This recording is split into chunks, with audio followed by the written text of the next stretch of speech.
Welcome बच्चों, geography classes में आपका स्वागत है। आज हम लोग पढ़ेंगे न्यू इकोनॉमिक पॉलिसी अर्थात नए औद्योगिक नीति के बारे में।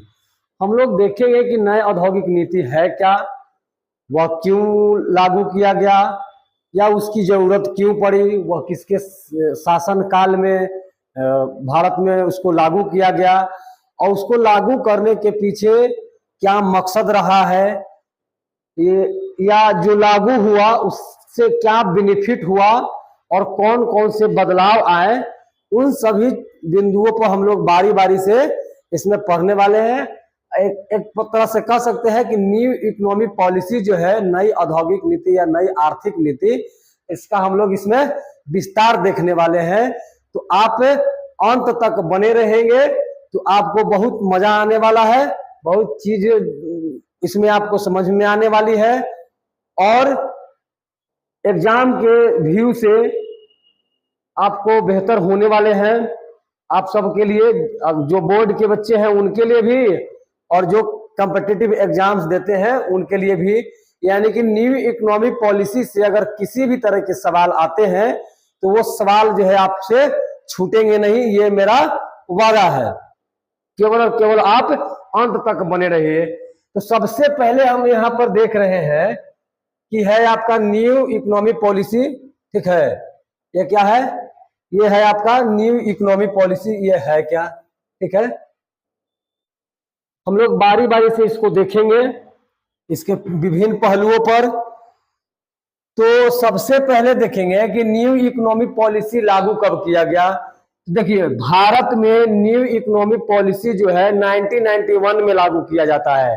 ठीक है, 1991 में लागू किया जाता है। ठीक, तो 1991 में लागू किया जाता है, तो इसके यह क्यों किया गया? सवाल अब उठता है कि यह किया क्यों गया।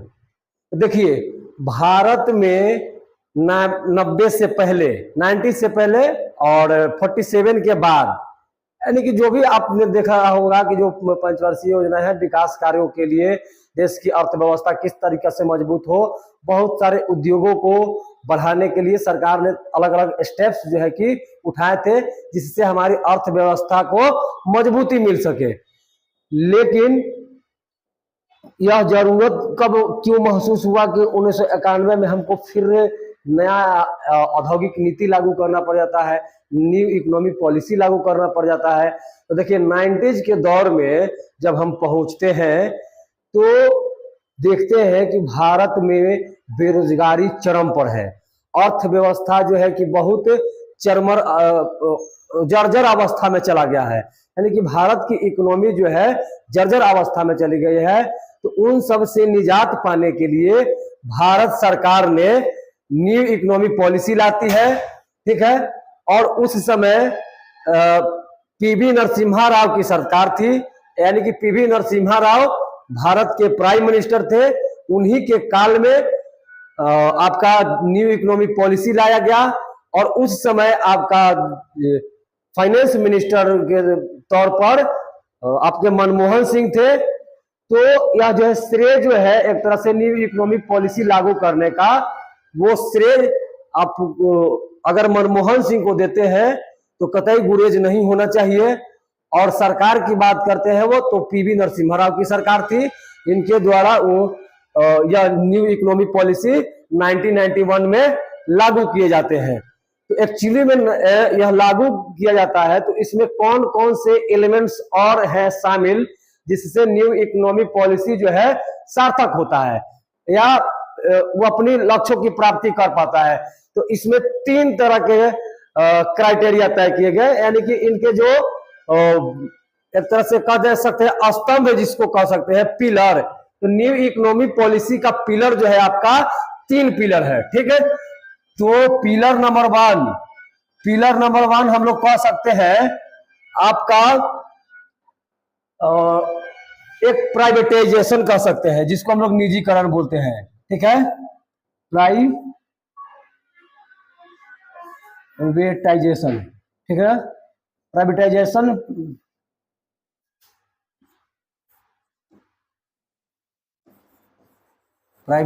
हो गया।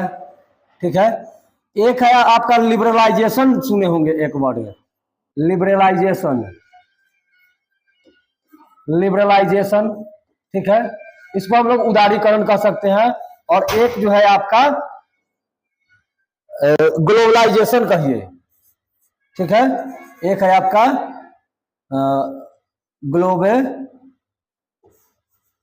ग्लोबलाइजेशन, ग्लोबलाइजेशन यानी कि वैश्वीकरण। इन तीन स्तंभों ने मिलकर भारत के जो न्यू इकोनॉमिक पॉलिसी है उसकी लक्ष्यों की प्राप्ति करते हैं। तो वो कैसे कैसे करते हैं हम लोग आगे इसमें देखने वाले हैं, तो आप अंत तक बने रहिए। आई होप आपको बहुत सारे सवालों का जवाब अभी मिलते जा रहा होगा, ठीक है, जो आपको ऑब्जेक्टिव के लिहाज से बेहतर होने वाले हैं, ठीक है। तो हम लोग जब आगे देखते हैं इसमें आते हैं आगे, देखिए तो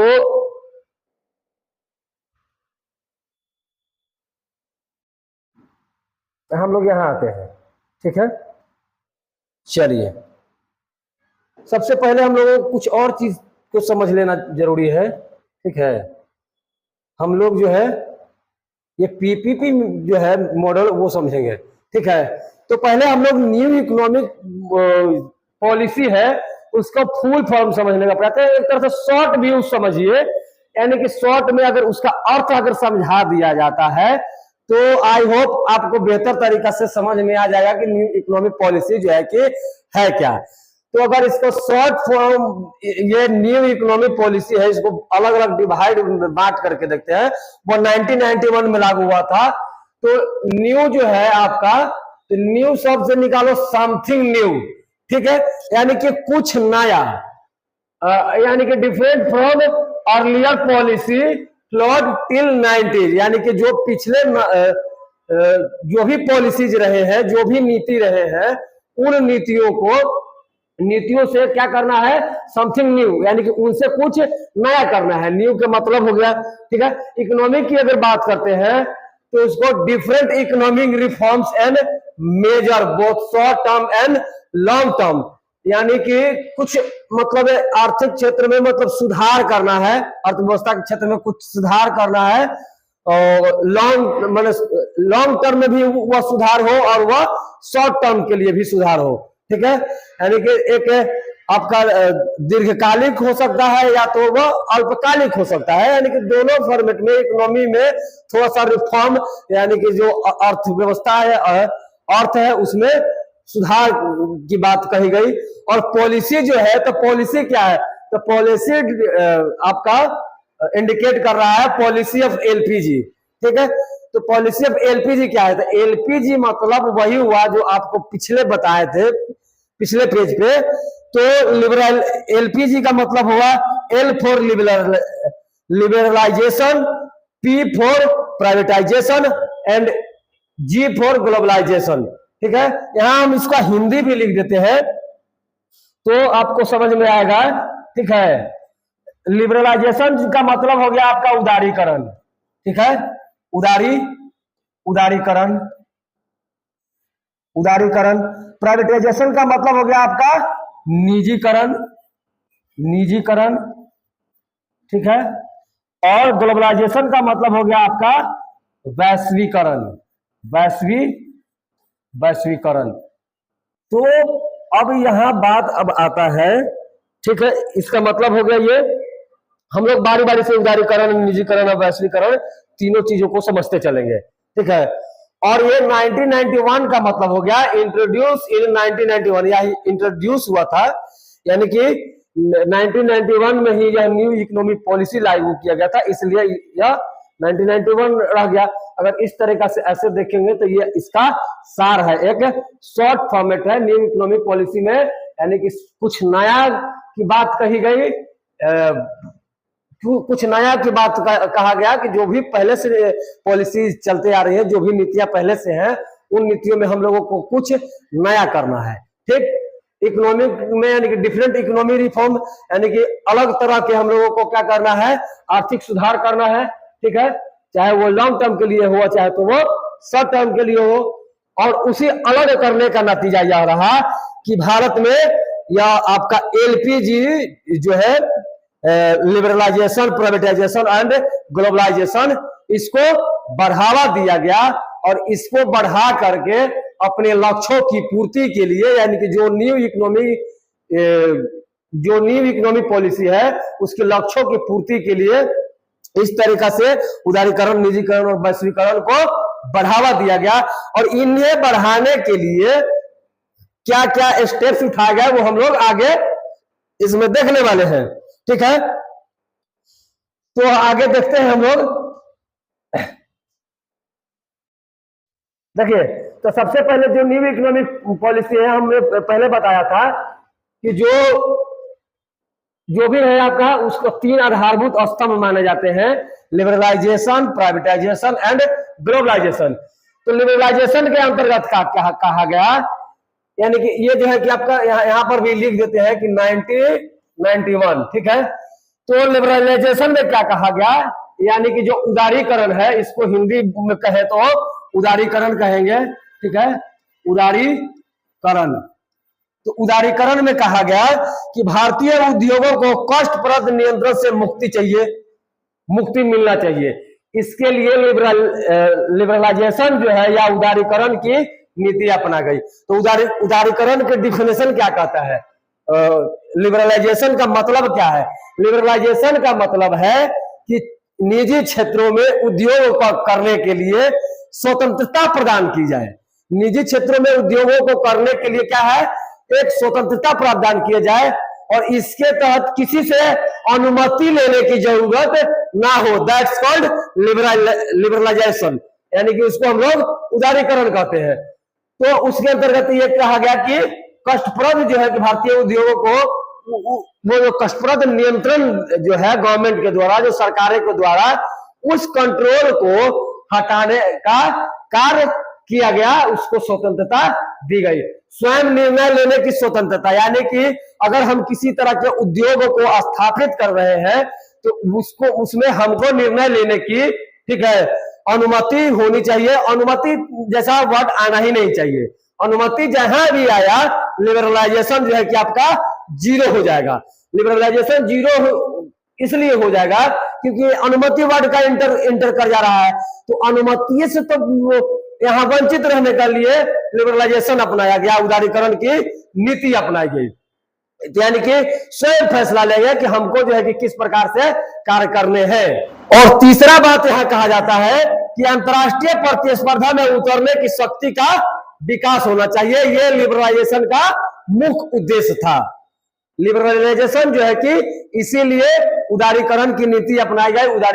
उदार जो है कि इसीलिए हुआ गया कि अंतर्राष्ट्रीय प्रतिस्पर्धा में जो इंटरनेशनल एक तरह से प्रतिस्पर्धा है, वहां उतरने के शक्ति में एक डेवलपमेंट हो, एक विकास हो। यानी कि इस तरीका से जब अंतर्राष्ट्रीय स्तर पर पहुंचेंगे तो तभी जो है कि हमारी जो भी प्रोडक्शन है वो बढ़ेंगे तो उससे रेवेन्यू जनरेट होगा।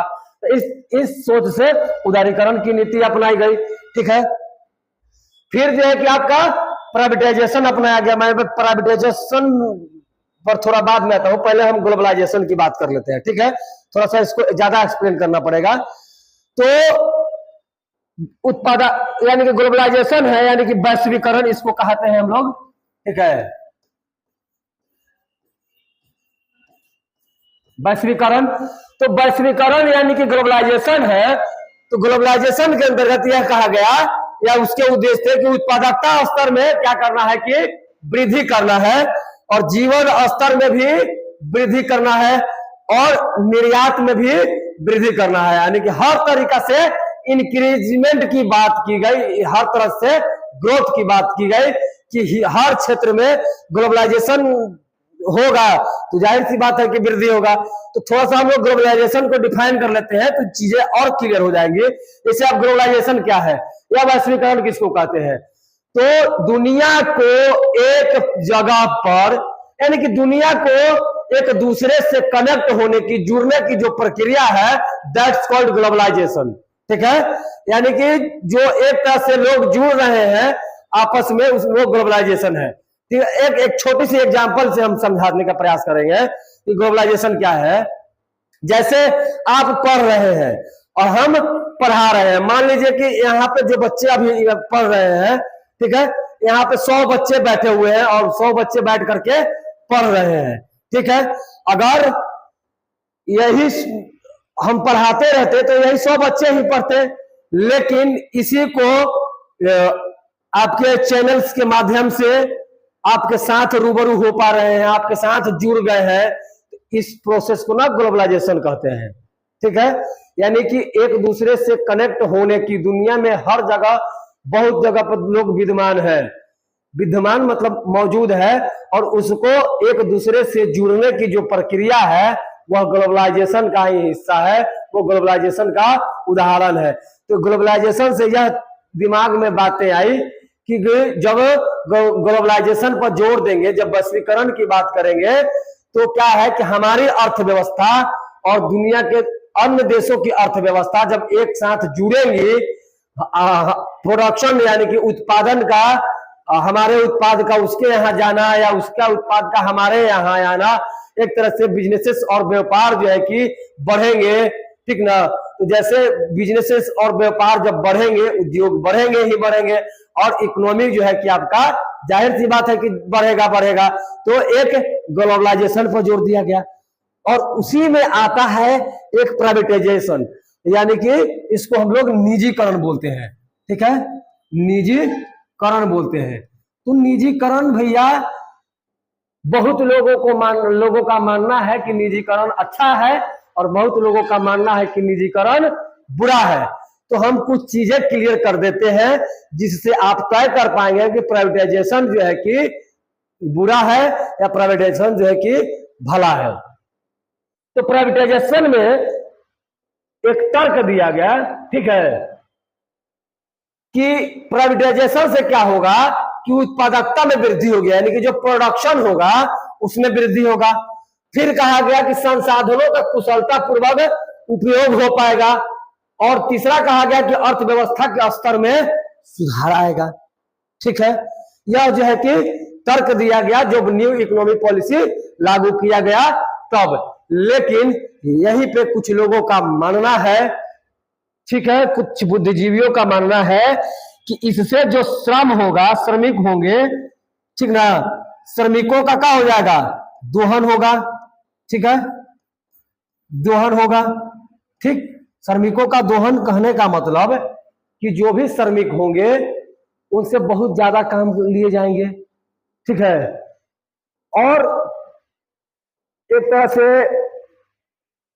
उसको घाटा होगा, बेनिफिट नहीं होगा। तो बहुत सारे लोग जैसे पब्लिक सेक्टर की कंपनियों में काम करते हैं, एक छोटे से एग्जांपल लेते हैं कंपनियों का। तो पब्लिक सेक्टर की कंपनियों में काम जब लोग करते हैं तो जैसे मन तैसे अपना ड्यूटी आए गए, किए, काम नहीं किए, प्रोडक्टिविटी जो है कि कुछ हुआ नहीं हुआ, ठीक है, उससे मायने नहीं रखता, उनको जो है कि मंथली पेमेंट पैकेट में आ रहा है, ठीक है, तो वो उसलिए खुश होते हैं, ठीक है। और यह तर्क दिया जाता है कि श्रमिकों का एक तरह से प्राइवेट कंपनियों में दोहन होता है, ठीक है, और गवर्नमेंट कहती है कि उत्पादकता में इससे क्या होगा, वृद्धि होगा।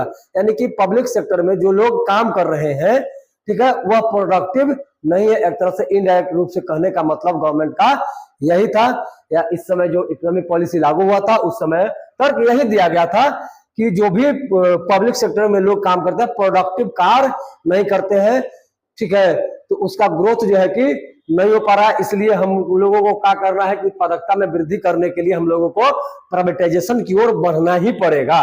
संसाधनों का कुशलता पूर्वक उपयोग, जो भी रिसोर्सेस है भारत में, जो भी संसाधन है, उन संसाधनों का कुशलता पूर्वक प्रयोग लगाया जाएगा, प्रयोग किया जाएगा। तो कुशलता पूर्वक प्रयोग की जब बात कही गई कि तो यानी कि स्किल्ड तरीके से कार्य को अंजाम दिया जाएगा, ठीक है, तो यानी कि उससे भी प्रोडक्शन बढ़ेगा। जैसे प्रोडक्शन जैसे बढ़ेगा, जैसे जैसे बढ़ेगा इकोनॉमी आपका बढ़ेगा, ठीक है। जितना प्रोडक्शन ज्यादा होगा, मार्केट जो है कि बाजार में उतना ही वो पहुंच पाएगा, और पहुंचने के उपरांत जो है कि वह मुद्रा अर्जित कर करके लाएगा, जिससे आपकी अर्थव्यवस्था मजबूत होगी।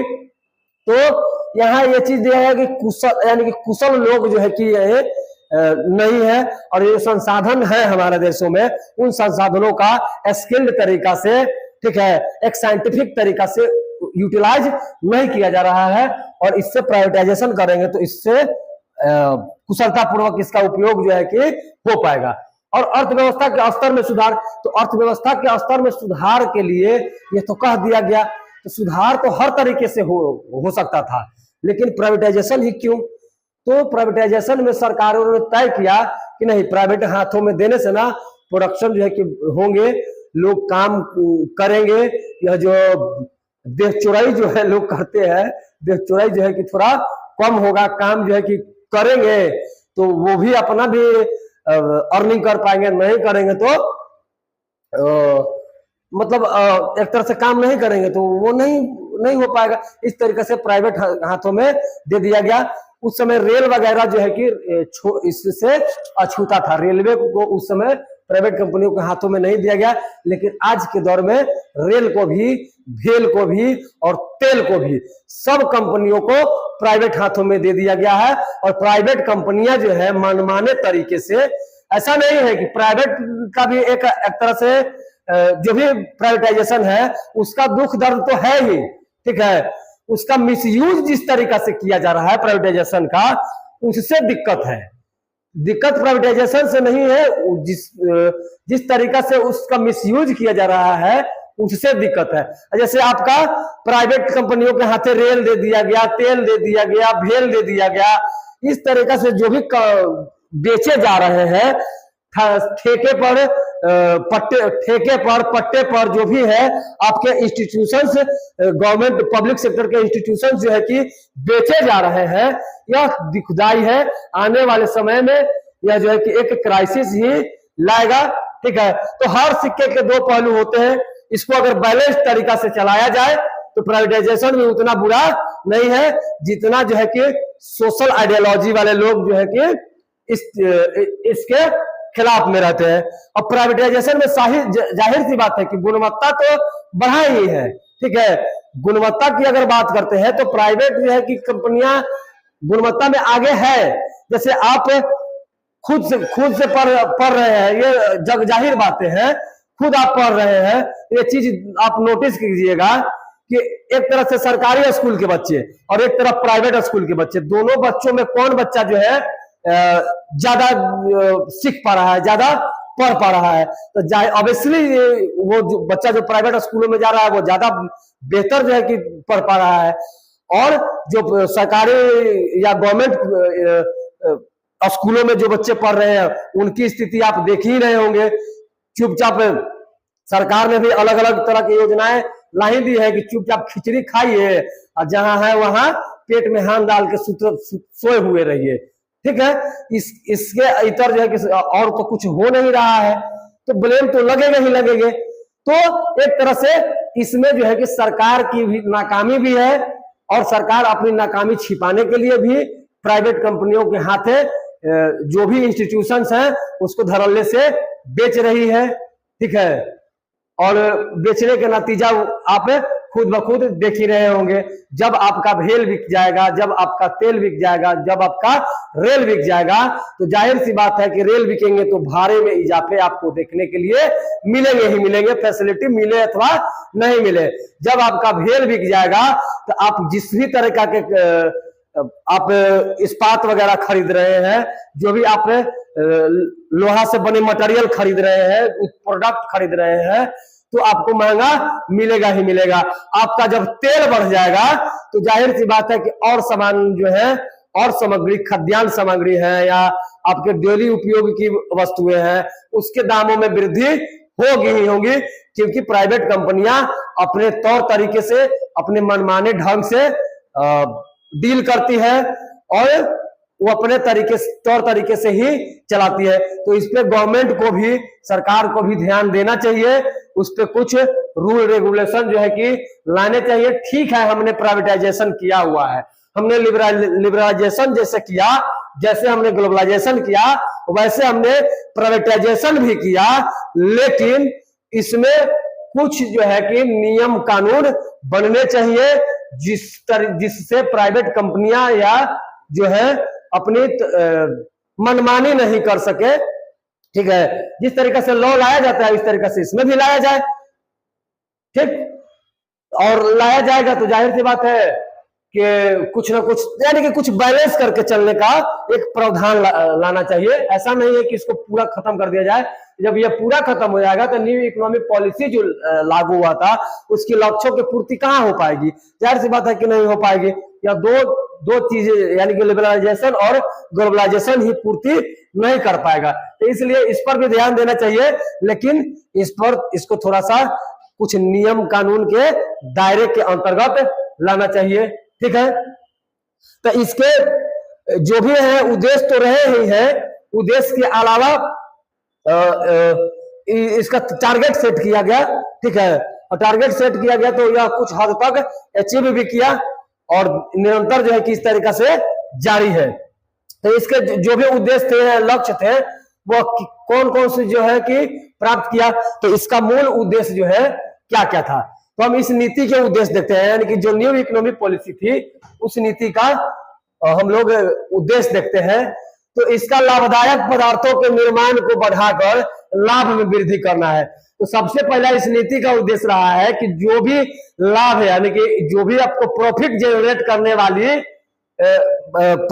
सामग्री है उसका ज्यादा से ज्यादा प्रोडक्शन किया जाए और उसका निर्माण में को बढ़ाया जाए और उससे क्या होगा, लाभ में वृद्धि होगा, उससे आपका इनकम बढ़ेगा, आपको क्या बोलते हैं एक तरह से फायदे ही फायदे होंगे। तो यह इसका उद्देश्य रहा है। फिर अगर और उद्देश्यों की बात करते हैं तो उत्पादकता और लाभ में वृद्धि करना भी इसका उद्देश्य है, यानी कि सेम वही बात हो गया कि उत्पादकता यानी कि प्रोडक्शन में क्या करना है, इंक्रीज करना है। प्रोडक्शन इंक्रीज होगा तो जाहिर सी बात है कि लाभ भी होगा, बेनिफिट्स भी होंगे ही होंगे, ठीक है। और सतत पोषणीय विकास पर ध्यान देना इस नीति का उद्देश्य रहा है, जो भी आपका न्यू इकोनॉमिक पॉलिसी है, ठीक है। न्यू इकोनॉमिक पॉलिसी को हम लोग एनईपी के नाम से भी जानते हैं, ठीक है। किस नाम से जानते हैं? एनईपी के नाम से भी जानते हैं, एनईपी न्यू इकोनॉमिक पॉलिसी, ठीक है, एनईपी के नाम से जानते हैं। तो सतत पोषणीय विकास पर ध्यान देने की बात इसमें इस उद्देश्य में शामिल किया गया। तो सतत पोषणीय विकास कहने का क्या सेंस है? तो सतत पोषणीय यानी कि सस्टेनेबल डेवलपमेंट की बात कही गई। तो सस्टेनेबल डेवलपमेंट यानी कि पर्यावरण को बिना हानि पहुंचाए विकास के रास्ते तलाश करना सतत पोषणीय विकास कहलाता है, ठीक है। यानी कि वह ध्यान में रखना है कि पर्यावरण को इससे क्षति नहीं पहुंचे, यह आपका सतत पोषणीय विकास है, जिससे पर्यावरण को कोई ह्रास जो है कि नहीं हो, कोई घाटा जो है कि पर्यावरण को क्षति नहीं पहुंचे, उसको हम लोग सतत पोषणीय विकास कहते हैं। और उसको बढ़ाने पर ध्यान दिया जाए। तो इसके लक्ष्य प्राप्ति हेतु कुछ उपाय भी किए गए। तो उपाय क्या किया गया कि विदेशी टेक्नोलॉजी का निःशुल्क प्रवेश कहाँ किया गया? भारत में, ठीक है। और फिर है कि विदेश निवेश नीति यानी कि फॉरेन इन्वेस्टमेंट पॉलिसी जो है, ठीक है, फॉरेन इन्वेस्टमेंट पॉलिसी जो है आपका इस लक्ष्य को प्राप्त यानी कि विदेश नीति में भी छूट देने की बात कही गई और खुले बाजार की बात भी कहा गया। ओपन ट्रेड, ओपन मार्केट कह सकते हैं, ठीक है, ओपन मार्केट की बात यहाँ पर की जाती है। और औद्योगिक लाइसेंस व्यवस्था का समापन, जो उद्योग होते हैं, जो भी उद्योग धंधे लगाए जाते हैं, उसके लिए लाइसेंसिंग व्यवस्था को समाप्त कर दिया गया, लाइसेंसिंग व्यवस्था को ध्वस्त कर दिया गया। और इस तरीका से यानी कि एक तरह से ध्वस्त कर भी दिया गया। और इसका लक्ष्य भी था, यानी कि उपाय इसका मेन जो है कि यही था कि लाइसेंसिंग व्यवस्था को रद्द किया जाए। आपका विदेश नीति जो है कि निवेश नीति यानी कि जो विदेश निवेश नीति है उसमें हम लोगों को बदलाव करना चाहिए, ठीक है। तो एफडीआई को सरकार ने बढ़ा करके यानी कि 51% जो है आपका 51% किया और विदेशी टेक्नोलॉजी का फ्री में जो है कि विदेशी टेक्नोलॉजी का निःशुल्क निवेश प्रवेश जो है भारत में होने के लिए बात की। पहले जो था कि ट्रेड रूल बनाए गए थे व्यापार के लिए, तो उन रूलों में यह प्रावधान था कि जो विदेशी कंपनियां अगर आती हैं तो हम लोगों को क्या क्या टैक्स लेने हैं, तो टैक्स दरों में रियायत दी गई, छूटें दी गई, ठीक है। या पहले जो है कि डायरेक्ट टैक्सेस लिए जाते थे, इनडायरेक्ट टैक्सेस लिए जाते थे, तो उन डायरेक्ट टैक्सेसों में, इनडायरेक्ट टैक्सेसों में कटौती की गई, और कटौती करने के बाद यानी कि छूट दी गई, कटौती कहना उचित नहीं है, छूट दी गई, और जो आपका डायरेक्ट टैक्स था या इनडायरेक्ट था उसको एक मर्ज करके वैट के रूप में कन्वर्ट कर दिया गया, और वैट की दरें जो है बहुत कम रखी गई, ठीक है। वैट की दरें क्या है, बहुत कम रखी गई। जैसे उस समय पहले की बात करते हैं, तो वहां पे हम लोग थोड़ी सी पेज ही ले लेते हैं, ठीक है। तो देखिए उस समय आपका टैक्स था, ठीक है, तो टैक्सेस जो भी लिए जाते थे, तो एक आपका इनडायरेक्ट,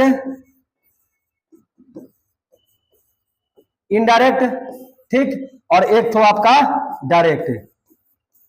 तो टैक्सेस आपके दो तरह के हो गए थे, एक आपका इनडायरेक्ट टैक्स और एक आपका डायरेक्ट टैक्स। तो इनडायरेक्ट टैक्सेस कौन से, जो भी सामग्री पर लिए जाते थे, ठीक है, जो प्रोडक्ट था उन प्रोडक्टों के माध्यम से जो टैक्स लिए जाते थे वो इनडायरेक्ट टैक्सेस होते थे, ठीक है। और डायरेक्ट टैक्सेस कौन हुए, जो बिजनेस व्यापार पर डायरेक्ट टैक्सेस लगाए जाते थे, वो आपको तो इससे टैक्सेशन दिया जाता था। तो जो भी कंपनियां आती थी उन कंपनियों को यह थोड़ा सा ज्यादा महसूस होता था, प्रतीत होता था। तो इन दोनों टैक्सों को क्या कर दिया गया, मर्ज कर दिया गया, और मर्ज करके एक टैक्स लगाया गया, वैट, ठीक है। वैट यानी कि इसका फुल फॉर्म था वैल्यू एडेड टैक्स, यानी कि वैल्यू एडेड टैक्स जो है कि यह वसूला जाने लगा। और इसके बाद जो है कि इसमें रियायतें दी जाने लगी, इसमें छूट दिए जाने लगे कि जो भी जिसको भी बिजनेसेस और व्यापार करने हैं वो लोग जो है उनको अब यह जो है कि टैक्सेस ना दे करके वैट देना चाहिए। लेकिन अब जो है कि टैक्स का रूप जो है कि बदल गया है, अब तो आपका जीएसटी आ गया है, ठीक है, जीएसटी हो गया है, यानी कि एक तरह से गुड एंड सर्विस टैक्स हो गया है, ठीक है। तो यह उस समय की बात कही जा रही है, वो बाद की चीजें हैं, हम लोग उसको बाद में देखेंगे, ठीक है। तो इस तरीका से बदलाव आया और व्यापारों को बढ़ने में मदद मिला, ठीक है। या जो भी लाइसेंसिंग की व्यवस्था थी उन लाइसेंसिंग व्यवस्था को भी खत्म कर दिया गया, यानी कि लक्ष्य जो है कि इस तरीका से प्राप्त होने की बात कही गई। और इस तरीका से हथकंडे जो है कि अपनाए गए न्यू इकोनॉमिक पॉलिसी में, ठीक है। तो न्यू इकोनॉमिक पॉलिसी इस तरीका से देश में आया और उस समय से अनवरत चलते रहा। इससे पहले भी इकोनॉमिक पॉलिसी बहुत बार आए हुए हैं, ठीक है। तो आपका 51 में भी था, आपका 55 में भी कुछ बना, पंचवर्षीय योजना में भी आपने देखा होगा कि उद्योगों को बढ़ाने के लिए, ठीक है। या जो औद्योगिक नीति था एक शुरुआत वाला आपका 1948 वाला, वो भी आया था। एक्चुअली हम लोगों को नई औद्योगिक नीति पढ़ना था, तो नई औद्योगिक नीति में इस तरीका के कार्यों को अंजाम दिया गया। हम लोग इसमें इतना ही रखते हैं, ठीक है। मिलते हैं अगले क्लास में कुछ अन्य टॉपिक पर। आई होप आपको बेहतर समझ में आया होगा, ठीक है। मिलते हैं अगले क्लास में, रखते हैं फिलहाल इतना ही।